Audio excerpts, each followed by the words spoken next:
ভাই আমি হচ্ছে আপনার কাছে তো সেই বেসিক থেকে আসি। হুম হুম। যখন আমাদের বেসিক গ্রামার ক্লাস শুরু হয়েছিল তখন আপনি যে হচ্ছে প্রতিদিন পড়া দিতেন, এবং একদিন পর পর আবার সেই পড়াগুলো ওয়ার্ডিং পড়া, ঠিক আছে। ওই মানে ওই যে আপনি যে পড়া দিতেন, আমার মাথায় থাকতো যে আপনি পড়া ধরবেন, তাই দেখে আমাকে কিন্তু আবার পড়তে হতো।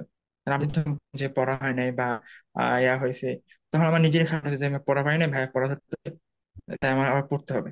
তো ওখান থেকে ওই যে ওয়ার্ড মিনিং থেকে যে ভাই বলতেন যে পড়াগুলা আমি তার ঠিক মতো পড়তাম আর কি। হ্যাঁ, পারতাম না, অনেকগুলো ওয়ার্ড মনে থাকতো না, তাও চেষ্টা করতাম আর কি যতটুকু মনে থাকে।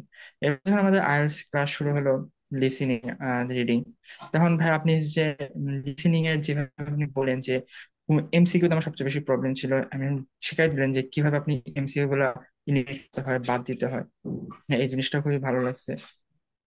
আর ভাই যে রাইটিং এর ক্ষেত্রে আপনাদের যে ইভালুয়েশন প্রসেসটা, যে আমি রাইটিং লিখে দিচ্ছি এবং প্রতিটা সেন্টেন্সে আমার কি কি ভুল হচ্ছে বা কিভাবে আমি ইমপ্রুভ করতে পারি, সব আমি লিখে দিচ্ছেন।